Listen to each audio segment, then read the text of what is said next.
Je voulais un vrai livre de photographie au sens pluriel du terme, c'est-à-dire une centaine d'images, format carré, noir et blanc, des images plein pot, que du blanc, pas de mots, des images bien sûr, et si mots il y a dans un tiret à part à la fin. Pas de photo en couverture pour qu'il n'y ait pas une image qui impose, qui raconte tout de suite de quoi il s'agissait, de quoi il s'agit. Je voulais qu'on fasse un écrin précieux quelque part, de mettre ce peuple des afro-descendants, les mettre ensemble, alors qu'ils ne se connaissent pas entre eux aussi, et les mettre dans quelque chose de noble, et qu'on rentre dans le livre directement par l'image et que par l'image. On prend ou on ne prend pas, on aime ou on n'aime pas, peu importe, mais que les mots soient à la fin, et les mots racontent le contexte de la prise de vue, qui, quand, comment, où, pourquoi, mais que si on le souhaite. Et ça, c'est le tiré à part en français, en espagnol, en anglais. Et c'était bien parce qu'avec quelqu'un comme Christian Cojol, par exemple, et d'autres, avec l'éditeur, avec le maquettiste Michel Paradinas, on a pu discuter ensemble à différents moments de ce qu'est un livre de photographie, comment on allait raconter cette histoire. Je ne voulais pas faire un manuel d'histoire-géographie. Donc les mots, à la fin, et des mots décalés de deux personnes qui ont aussi posé un regard critique sur ce travail. Christian Cojol pour la photographie et Jean-Christophe Ruffin, l'académicien, pour plus un rapport politique à la photographie. Ça, j'aimais bien aussi, une respiration, comme une prise de risque aussi, de confier ce travail à deux regards extérieurs. Ça me plaisait bien. Et ça me fonctionne bien, je trouve d'ailleurs. Parce qu'ils ont à la fois apporté leur plus-value, leur critique, leur regard et leur sensibilité. Et c'est ce que je voulais, quoi. Je trouve que photographier, c'est essayer d'être un homme libre. Et donc là, j'ai essayé d'inviter des gens, eux-mêmes libres dans leur engagement successif, dans leur vie successive. Ça me plaisait bien comme idée. Oui, j'avoue que le livre, pour moi, est le support de prédilection. Une exposition, quelle qu'elle soit, même si elle est très belle, dans un lieu très prestigieux, c'est des moments forts mais éphémères. Alors qu'un livre de photographie, quel qu'il soit quelque part, voyage, continue à voyager sans le photographe. Moi, je ne suis plus là. En juin 2001, alors que j'avais fait quelques photographies en Afrique de l'Ouest, notamment au Bénin, une première série, déjà en photo noir et blanc, format carré, une série que j'avais appelée Jean de Lagune. C'était une déambulation comme ça sur des populations qui vivent par et pour l'eau en Afrique de l'Ouest. Et cette série, ces photographies avaient été envoyées à la rédaction d'un magazine de vulgarisation photographique. Et Willy Ronis avait vu ces photos et les a fait publier dans le cadre d'un spécial Willy Ronis, on va dire, en juin 2001. Moi, à l'époque, je ne m'intéressais pas à la photographie au sens photographique du terme ou professionnel du terme. Je ne connaissais pas Willy Ronis. Et il m'a fait publier une double page et c'est parti comme ça. Mais ce n'était pas prévu de par ma formation. Je suis autodidacte, je n'ai pas fait d'études, je n'ai pas de formation en école d'art ou en école de photographie. Ça aurait pu être très bien, mais ce n'est pas le cas.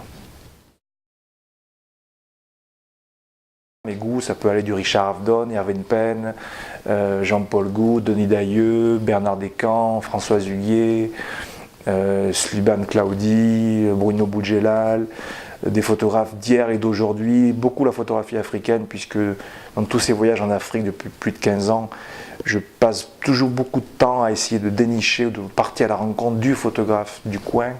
Et dans l'écriture, des gens comme Hervé Guibert, des gens comme Christian Cojol, je l'ai cité, Velasquez, Vermeer, enfin voilà, tout ça se nourrit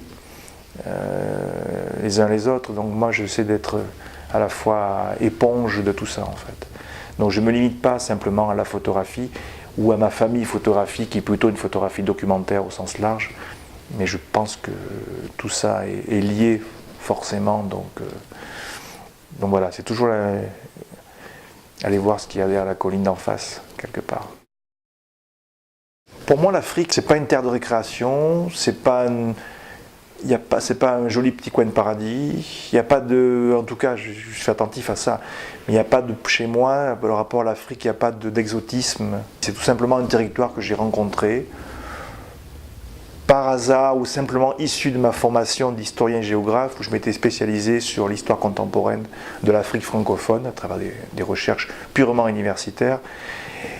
Et donc ce que j'avais appris dans les livres, j'avais envie d'aller le vérifier sur le terrain, physiquement, charnellement, voir si ce qu'on m'avait dit pendant des années était vrai. Et donc là, j'ai commencé du coup, par facilité, à prendre un billet d'avion et aller dans quelques pays que j'avais, encore une fois, bien étudiés dans les livres, le Cameroun, le Bénin, le Burkina Faso, le Sénégal, plutôt l'Afrique francophone, d'Afrique de l'Ouest et d'Afrique centrale. Et c'est parti comme ça, mais l'outil photographique n'était qu'un outil comme médium pour raconter, témoigner et prouver que j'avais voyagé. Et c'est une fois là-bas, de façon empirique et en se trompant, que j'ai commencé à faire de façon très simple des portraits pour interroger une population, une mémoire oubliée, des aspects plus contemporains, plus du quotidien également, de l'ordinaire, et tout simplement travailler sur le portrait, c'est cette relation d'homme à homme, de tension comme ça, qu'il y a sur les 3-4 derniers mètres, où on est seul en face de quelqu'un et on doit faire le portrait de cette personne.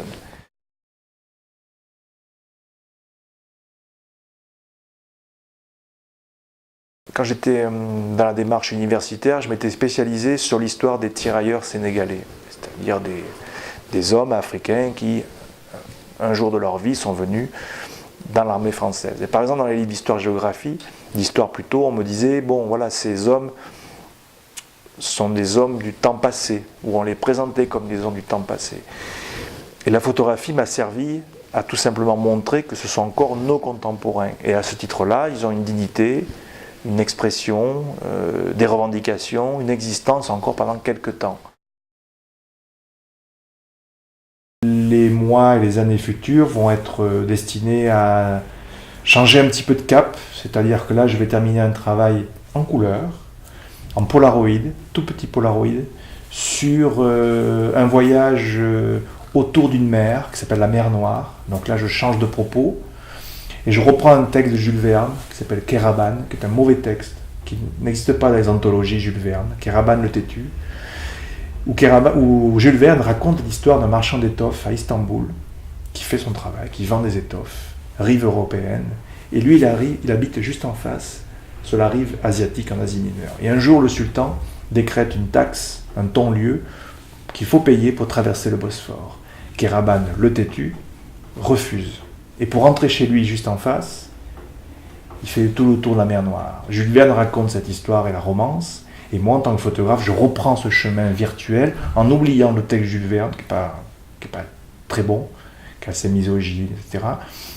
Mais en reprenant comme ça un chemin, en tournant le dos à une mer qu'on verra quasiment pas. Et donc je suis à la fois dans un voyage sur des nouvelles frontières de l'Europe, et je raconte rien. Là, je suis purement dans le voyage esthétique, esthétisant, c'est des petits formats, encore une fois très précieux, quelques portraits et pas beaucoup, alors que tout le reste de ma photographie est très portraitisé.